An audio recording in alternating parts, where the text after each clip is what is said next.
샬롬 할렐루야. 누가복음 22장 42절요. 이르시되 아버지여 만일 아버지의 뜻이거든 이 잔을 내게서 옮기시옵소서. 그러나 내 원대로 마옵시고 아버지의 원대로 되기를 원하나이다 하시니. 제목은 주님 가신 길입니다. 예수님께서는 우리 모두를 구원하시기 위해서 나무 십자가에 달려 죽으셨지요. 온갖 조롱과 멸시와 천대를 받으시고 모진 고통을 겪으시다가 십자가 상에서 처참하게 돌아가셨습니다.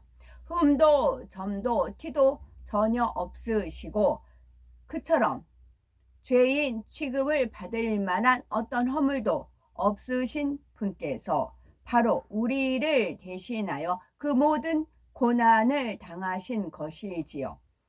그런데 예수님께서 당하신 고난은 십자가를 지시던 그 잠시 동안만이 아니었습니다. 이 땅에 사시는 삶 전체가 육으로 보면 고난의 시간이었지요. 인생들로 인해서 마음 아파하신 것은 물론이고 고독하셨고 줄이셨고 고달프셨습니다.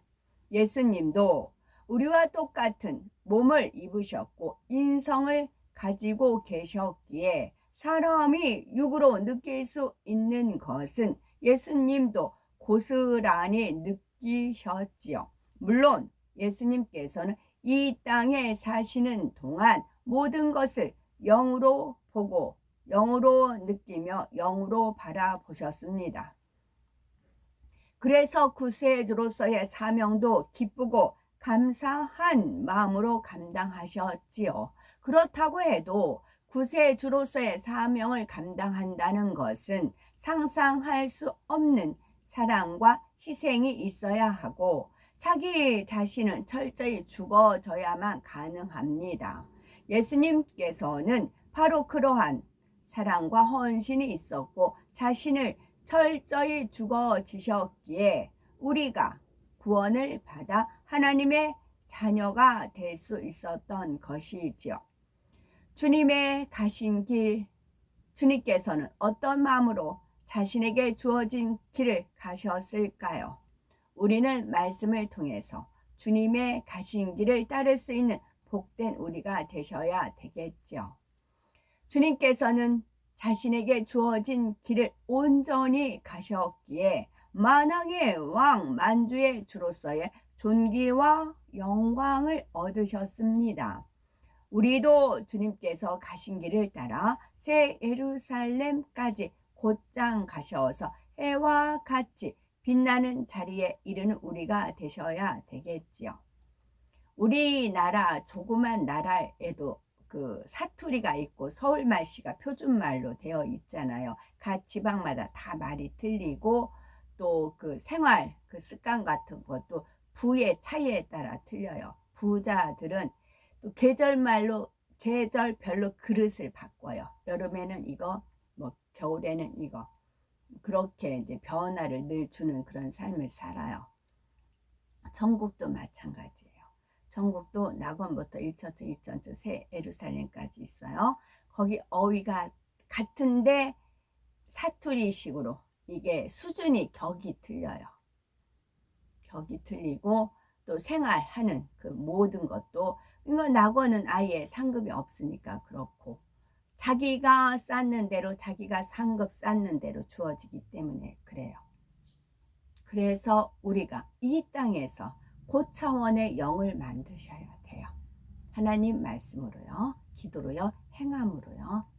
주님께서 그 길을 가신 것은 첫째로 아버지의 마음을 아는 사랑이 있었기 때문입니다. 예수님께서는 아버지의 깊은 마음을 아셨지요. 인간 경작을 통해서 참 자녀를 얻기 원하시는 아버지의 마음을 아셨지요. 사람을 만드시고 이 땅에 경작할 때 얼마나 인내와 수고와 아픔이 따르는지를 아셨으면서도 그 일을 행하신 아버지의 마음 말입니다.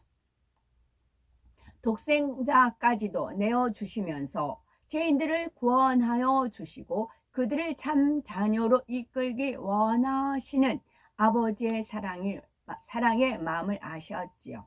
예수님께서는 바로 이러한 아버지의 마음을 아셨고 아버지를 사랑하셨기 때문에 기꺼이 십자가의 고난의 길을 가실 수가 있었던 것입니다.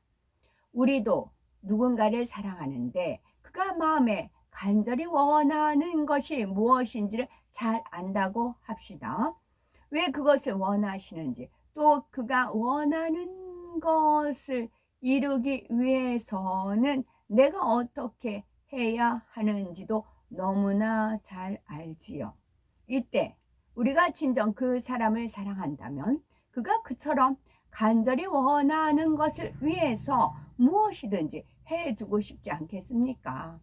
설령 그 일이 너무 힘들고 고통스러운 것이라 해도 사랑하는 사람을 위해선 말입니다.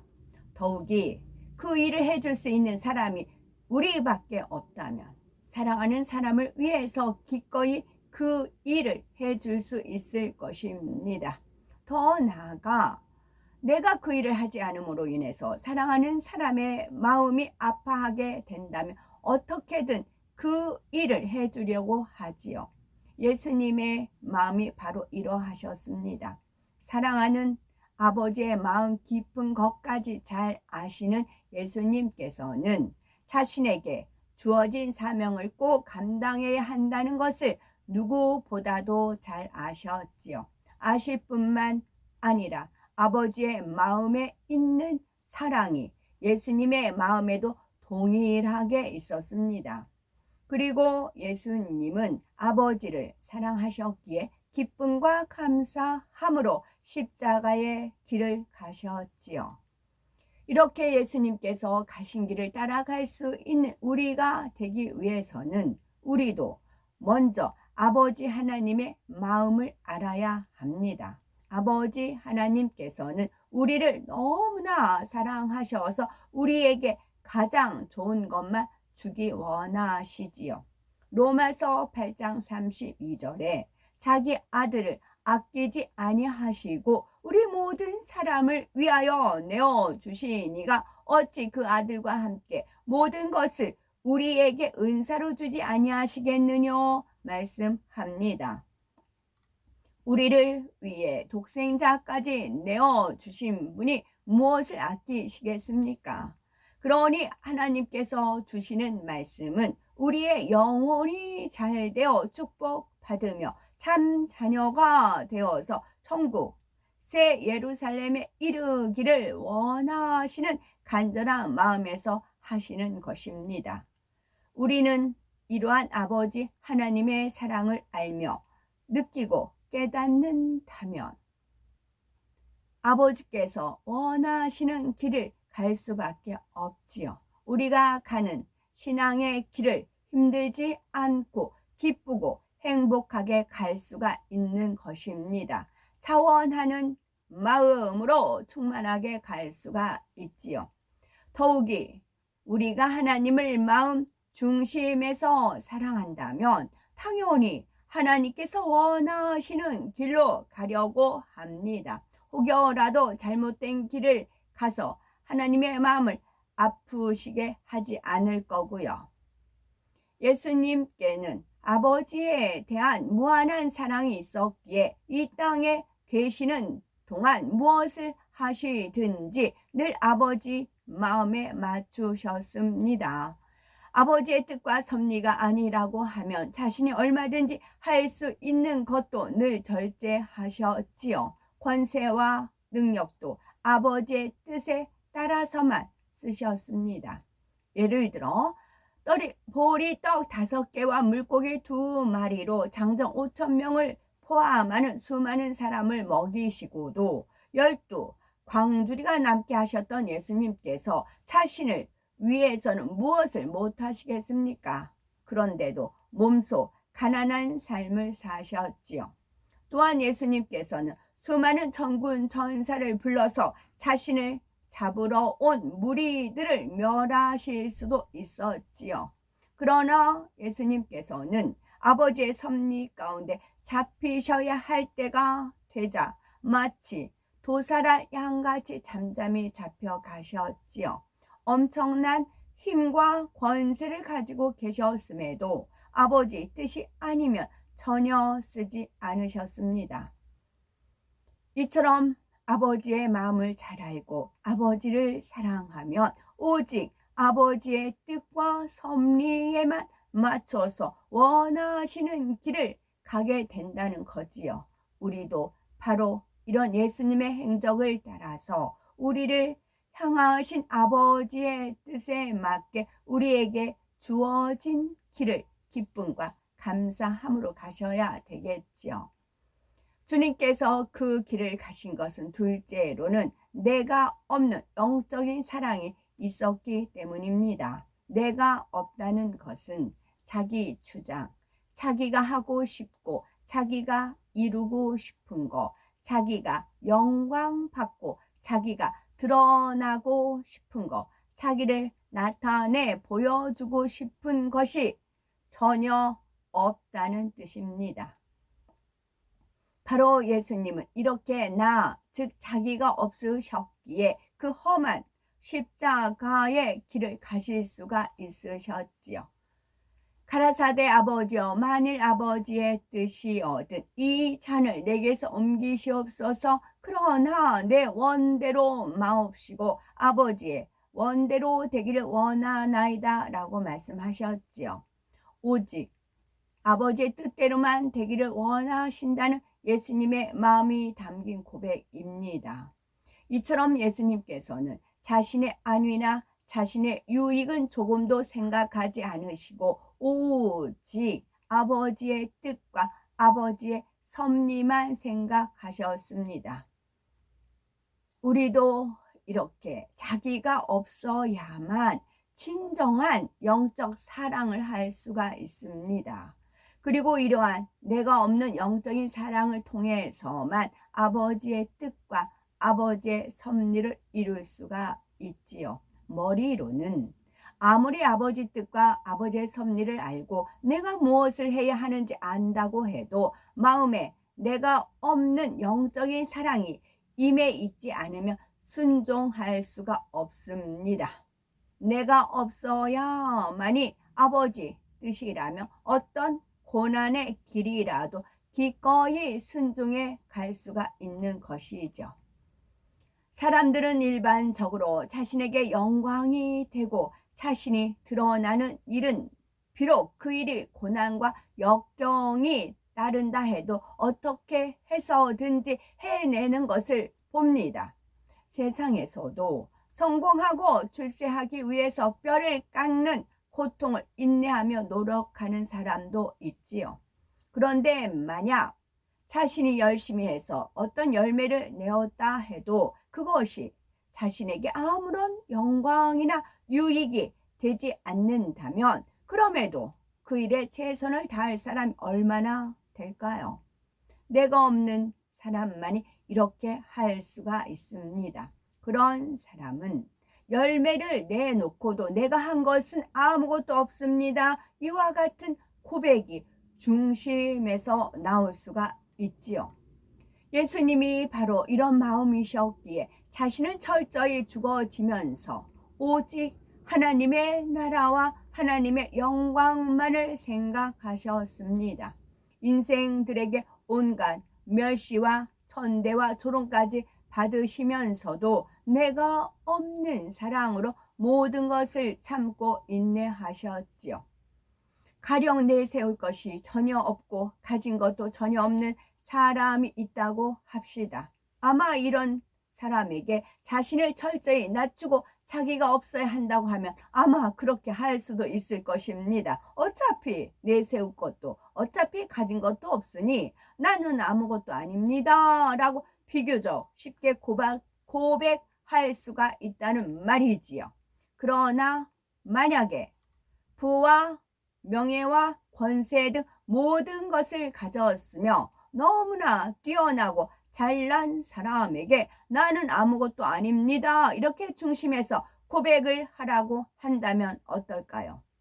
과연 마음 중심에서 자기를 철저히 죽이고 나는 아무것도 아닙니다 라고 고백할 수가 있을까요? 이런 고백을 중심에서 할 수 있는 사람이라면 하나님께서는 그를 들어 쓰십니다. 그가 가장 뛰어난 장점들을 마음껏 사용하여서 하나님의 영광을 나타내게 하시지요. 사도 바울이 그러하였지요. 로마의 시민권자요 바리새인이며 당시로서는 최고의 학문을 익힌 사람이었지만 주님 앞에서는 자신의 모든 것을 무로 돌리고 배설물과 같이 여겼던 것을 봅니다. 그러나 이런 경우는 흔치 않습니다. 가진 것이 많고 높은 위치에 있는 만큼 중심에서 나는 없다, 나는 아무것도 아니다, 이런 고백을 하기란 쉽지 않지요. 그런데 예수님은 어떤 분이십니까? 근본 하나님의 본체시오 천지 만물의 주인이시며 가장 높으신 분이십니다. 그럼에도 불구하고 자신을 철저히 낮추어 가장 낮고 천한 자리에 오셨지요. 바로 예수님께서는 이렇게 내가 없는 마음이셨기에 험한 십자가의 고난과 죽음도 기꺼이 받아들이실 만한 영적인 사랑이 넘치셨습니다. 우리도 아버지 하나님과의 사랑은 물론이고 사람 사이의 사랑에 있어서도 내가 없어야만이 진정한 영적인 사랑을 이룰 수가 있음을 알아야 합니다. 나를 주장하고 내가 하고 싶은 대로 하고자 해서는 영적인 사랑의 가장 기본인 섬김, 상대의 유익을 구해주는 것도 할 수가 없습니다. 내가 하고 싶은 대로 하고자 해서는 영적인 사랑의 가장 기본인 섬김도 상대의 유익을 구해주는 것도 할 수가 없습니다. 그러므로 우리도 내가 없는 영적인 사랑을 꼭 마음에 이루셔야 되겠고, 그래서 아버지의 말씀이라면 나는 철저히 낮아지고 감추어진다 해도 기쁨과 감사함으로 순종하셔야 되겠지요. 마태복음 16장 24절에 예수님께서 아무든지 나를 따라오려거든 자기를 부인하고 자기 십자가를 지고 나를 쫓을 것이니라 라고 말씀하셨습니다. 우리도 이렇게 자기를 부인함으로써 내가 없는 영적인 사랑을 충만히 이루셔야 되겠고, 그래서 아버지 하나님과 영혼을 위해서 죽기까지 순종하여 가셨던 주님의 길을 능히 따라갈 수 있는 우리가 되셔야 되겠지요. 주님께서 그 길을 가신 것은 셋째로는 누구도 대신할 수 없는 희생의 사랑이 있었기 때문입니다.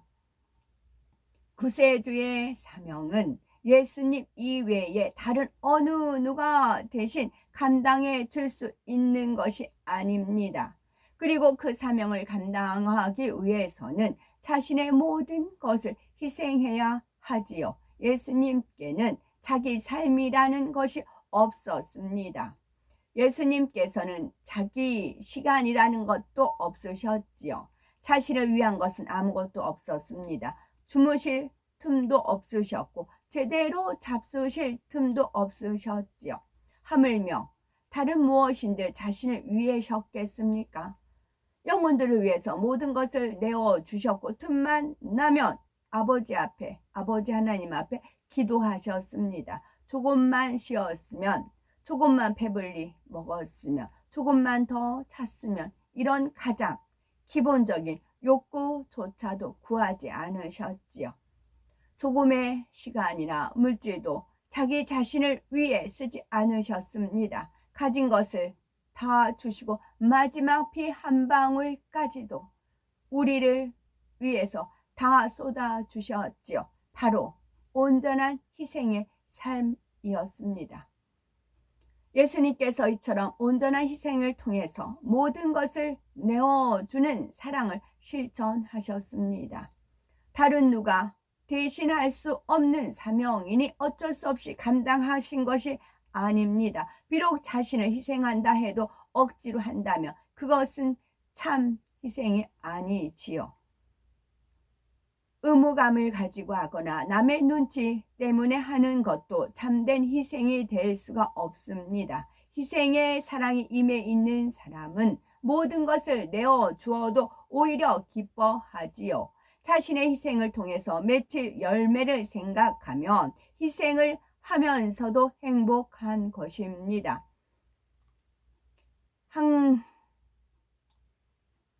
진정한 영의 사랑에서 나오는 희생을 하면서도 기쁘고 행복합니다. 희생을 통한 열매를 보면 다시 한번 기쁨과 행복을 느끼지요. 우리도 어디서든지 이런 희생의 사랑을 우리의 삶 가운데 실천해 보시면 좋겠지요. 진심에서 우러나오는 희생의 삶을 산다면 거기에는 반드시 열매가 따릅니다. 희생은 주 안에서도 참으로 필요하지요. 신앙생활을 할 때도 우리가 땀 흘려서 애쓰고 힘써 기도함으로 하나님의 나라가 이루어집니다. 우리의 충성, 우리의 봉사, 우리의 헌신함으로써 더 많은 영혼을 살릴 수가 있지요. 자기의 유익을 구치 않고 상대의 유익을 구하며 섬겨줄 때 화평 가운데 하나님의 일을 이룰 수가 있고, 이것이 다 희생의 사랑이 있어야 나올 수 있는 행함들입니다. 우리도 이런 희생의 사랑을 행하시며 예수님께서 가신 길을 잘 따라가시고, 그래서 우리를 통해 아버지 하나님의 뜻이 이루어지고 많은 영혼들을 진리 가운데로 인도할 수 있는 우리가 되셔야 되겠죠. 우리가 주님께서 가신 길이 어떠한 길인지를 온전히 알 수도 느낄 수도 없습니다. 하나님의 아들이심에도 이 땅에 내려오셔서 겪어야 했던 그 수많은 고난을 어찌할 수 있겠습니까? 우리가 아무리 이해한다 해도 직접 그 입장이 되어보지는 않은 거죠.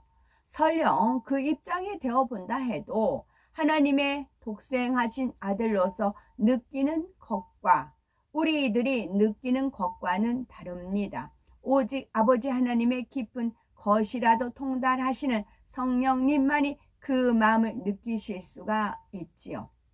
그런데 말씀을 들으시는 대로 우리는 아버지 하나님을 아는 사랑과 내가 없는 사랑, 모든 것을 희생할 수 있는 사랑을 이루는 만큼 주님 가신 길이 더 깊이 마음에 느껴질 것입니다.